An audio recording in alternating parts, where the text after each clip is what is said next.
Hello and welcome all to Tales from the Time Traveler's Tavern. I will be your guide and navigator, Mr.E, taking you on this informative journey. Informative of what? We still don't know. But that's why I have had the good fortune to bring along with me the colorful commentary of our internet guru, my good friend Toast. Butter is optional. There you go. And to the other side, we have Private Snafu. Good day, Mr.E. Good day, Toast. Alright, now we're going to go down a traveling line of science fiction or science fiction and all that kind of good stuff. While it may have been a little bit off, it may not have been true to the book, it had a better feel and a better message. I think the other point for it, though, is actually down to film quality. You look at the 70s film, a lot more of the color scheme is very, very much richer and warmer. When you look at it, you feel warmer than when you see the dark contrast, Donnie Darko version that Tim Burton did. Tim Burton was truer to the source material, which is amazing when you consider the fact that, he also did Batman. The other thing I had issues with the newer version is it sounds really mean. They only used one little person, or midget, or dwarf, whatever you want to call them. They only used one. Why? Because he's computer generated. Right. They took the one image, one mocap off of one guy. But again, that goes back to the book. That was actually truer to the book, doing it that way. Because they don't have distinguishing features individual to each other. But they should have, I don't know, they should have renamed it. Like the real Willy Wonka. Well, see, like the real Ghostbusters? I mean, what are you now is it going to be a reality TV show? The real Willy Wonka. Actually, I bet the reason they only used one little person was logistics and legality. You can have one little person with a sense of humor sign off his likeness and all little people things. I'm willing to bet that that's part then of a whole union force of... There already is a union. Mm-hmm. Yeah. Reminds me of Futurama. Run Tell by them Warwick I Davis. hate them. It's run by Warwick Davis, really? Last I knew, Warwick Davis was the head of it. But what I'm saying is, by using one, they basically possibly union busted. Possibly. This is that, and they did actually make the title different, because the 1970s one, as I was trying to say, that one was Charlie and the Chocolate Factory. No, I think you got it backwards, don't you? One of them was Willy Wonka. Yeah, one of them was I Charlie believe and the Wilder's Chocolate Factory, was Willy Wonka and the Chocolate Factory. No, it was just Willy Wonka. Because then one was Charlie and the Chocolate Factory. I also think when it came to disc or VHS release, etc. of that nature, I think they played with the title a little bit over the decades. I don't think so, actually. Yeah, I did enjoy the Gene Wilder film more, but from an objective viewpoint, Burton actually got more of the movie right, and Depp's portrayal of the character was pretty good. But the Giant Depp's world felt like Dr. Seuss.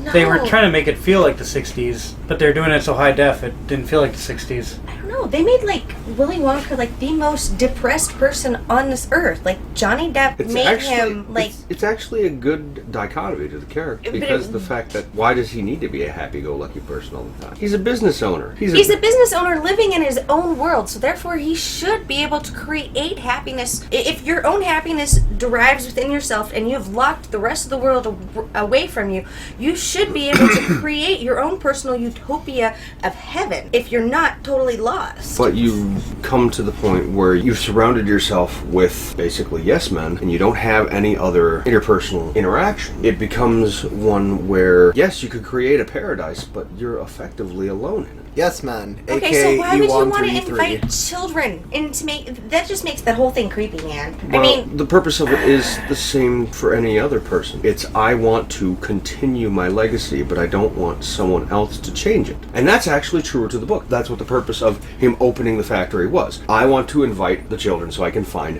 one candidate and kill the rest. Continue my legacy. Almost kill the rest. Well, but it's also more specific that he wasn't looking to keep everything exactly the same. No. He was looking for one person who shared the same ideals, but would run it as their own. And that was the thing, where he basically wanted to turn it over to someone who thought like him, who would treat it like he wants them to treat it, but that would have their own ideas to work with. Right, so that they could actually build off of what he had and continue going. Right. He's not trying to keep everything the same. Right. He's deliberately trying to find someone who at least thinks like him, which is why he basically goes through. I also kind of enjoyed more the, like I said, the original version, because all of the times that there are so many deflections. The times when people would ask him questions and he would deflect. Oh, yeah. Deflect purposefully and perfectly sometimes. Oh, yeah. Where, like in the newer one, there was less of that. It was more just the, huh, what? Anyway. Yeah. That part I'll grant. Like that part where he's sitting there eating gummy bears, watching the obese child stuck in the tube. And he's like, the suspense is killing me. I hope it lasts. Gene Wilder had the same line. No, that was his line. That's what I'm talking about. Yeah, that's just it. But he says it in such a calm manner. Right. Because when you actually get down to it, like throughout the whole thing, none of the kids were actually in danger. Right. They were in a controlled environment. And that's why every time something happens, it's always you have to do something. Help. Stop. Police. No, sad thing though is if you actually took this and made it real life, they'd probably call it Neverland Ranch. Oh, God. You know, The borders Don't on- get us sued by the Jackson estate. No, that was kind of like where I was going at. I mean, if you have like a business plan, why would you bring a child in unless you're literally looking to groom someone for the position? I mean, if you're such a recluse... Actually, realistically, I think Toast's point was a little more spot on in that regard. It's getting someone who hasn't had the world grind them down in to continue the imagination part of it. Because in the Willy Wonka, Charlie and the Chocolate Factory bit, I think it's early 20th century. Yeah. Where I mean, it was not that it was like bleak or anything, but if you weren't very wealthy, it was very hard. So it's very easy for people to get very cynical really fast. And that was kind of the point, where Willy Wonka was looking for someone with a child's mind, like I said, who thought like him. But the only way to get that is to either get a child or to find someone who has no grasp on reality. And if there's any one thing you don't want to hand a business to, it's a crazy person. But I mean, if happiness and to not get ground down by reality, I mean, if you're really going to put a child in that situation, how do you keep them there without reality grinding on them?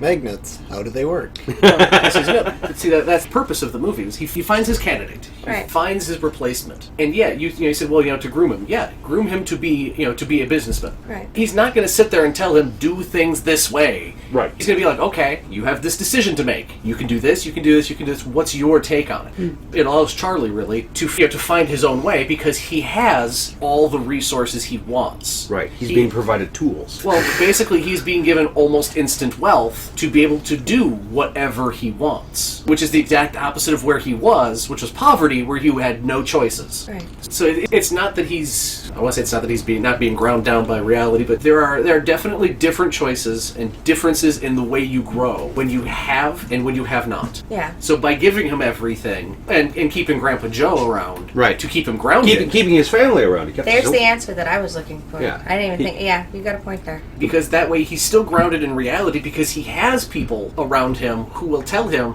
you really shouldn't do that. It would be very easy for him to become a spoiled brat, but that's why he has his grandparents and his parents to basically, I don't want to say to discipline him, but to go, hey, no, we didn't raise you like that. No. I doubt that it would come to that.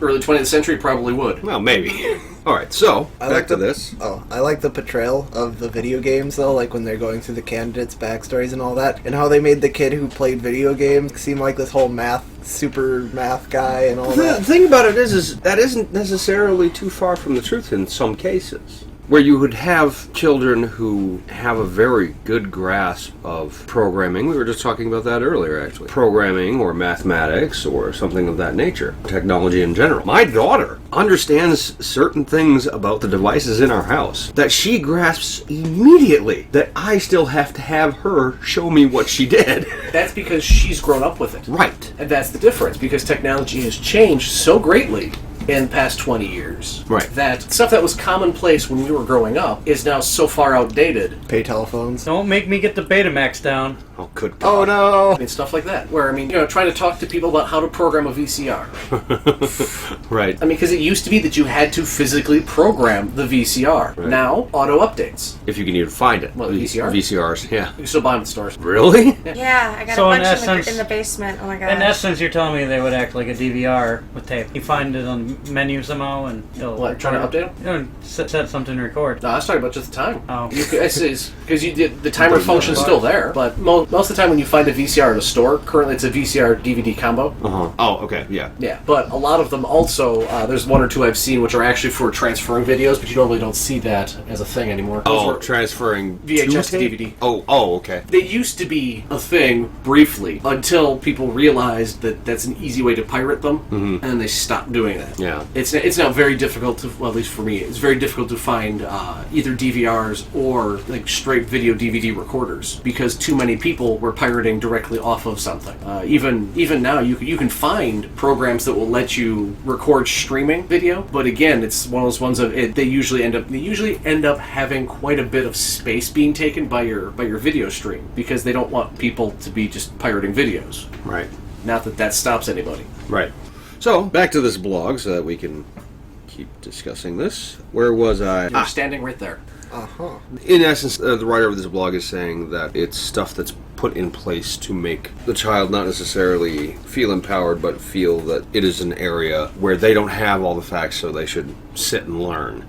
Of course, the child grown to adulthood doesn't think that he is stupid. He has exam results to prove he isn't. Nevertheless, the exam result is a measurement of obedience, not intelligence. I don't know that I agree with that. What he's basically saying is, because I've met people like it, where they can recite back all the stuff they learned in class. Right. But they can't apply it. Right. And so because they did well in class, people are like, oh, you're a smart person. But they can't do anything with what they know. Right. I worked with someone where you could ask her anything about anything that breathed water, and she could tell you everything about it.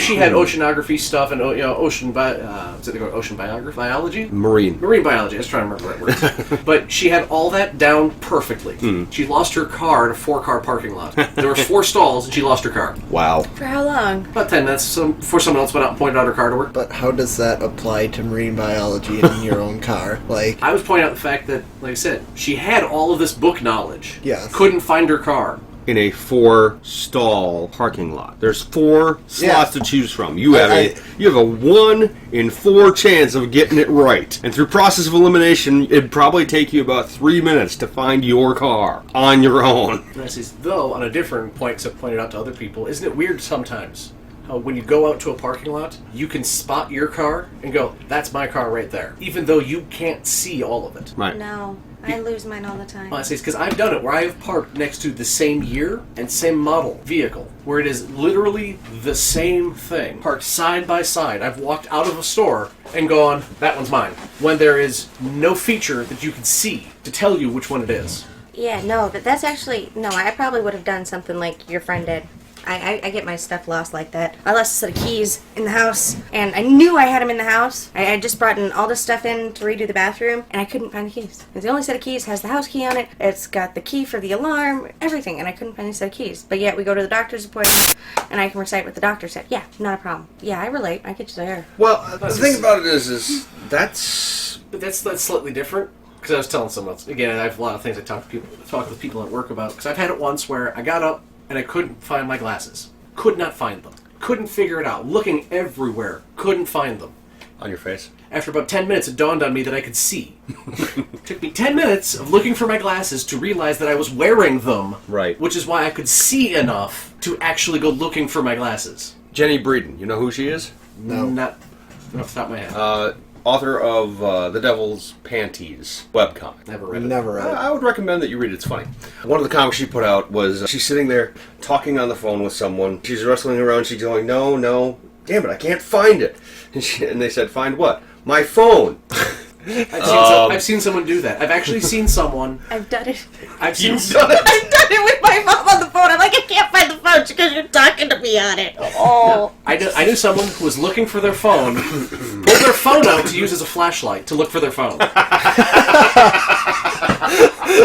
Now, the funny part on that, like I said, they're like, oh, I can't find my phone. Without thinking, grabbed their phone, turned it on, and brought up the flashlight app. Oh, they didn't just do the motion? No, it wouldn't do that. Oh, okay. But like I said, they actually had to physically open the app up to use it as a flashlight, to then look around for their phone. And at which point, I kind of looked at them and I went, really? Like, what? I'm like, are you serious? What? You just grabbed your phone to use as a flashlight, yeah? To look for your phone. Yeah, I can't find it. It's in your hand as a flashlight! Oh, yeah! You ever done that? Toad? I thought the story was about me. No, it's one where we were talking about people who lose stuff when it's in their hand. Yes, such as a phone. Such an awkward device to use as a flashlight. You realize prop comedy does not work. Don't do that next to the microphone! And you said it wouldn't work. I'm gonna have to cut out that whole bit now. Yeah. Don't do it again or I'll hurt you. Please put it back. Push it up. Prop comedy always works. Only in video, babe. Only in theory. Not in the bedroom.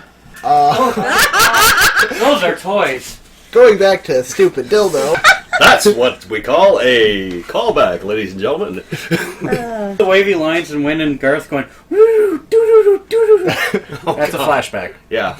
Callback is when they hit readout. No. What they used to call hashtag. What?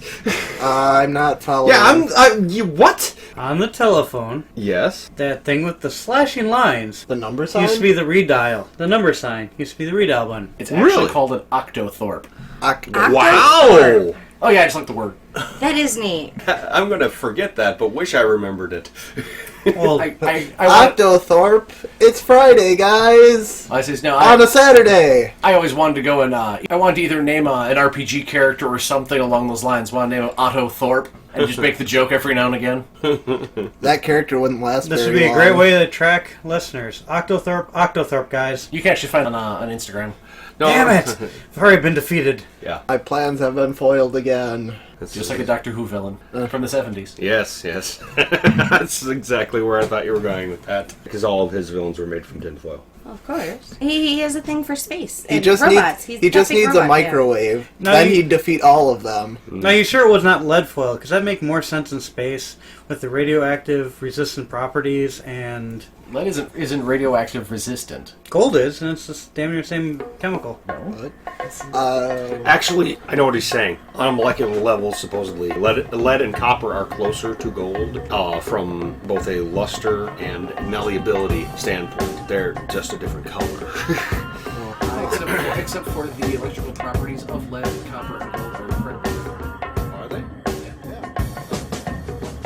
All right. Well, on that note of fact, validation, and verification, any other shuns we should add to that? Powering words, Snafu? I don't know. Like- It's above my pay grade. Okay. And Toast? I can't believe it's not butter. All right, then. Once again, this has been your navigator and guide, Mr. E. Thank you for joining Tales from the Time Traveler's Tavern. So that's it. You've got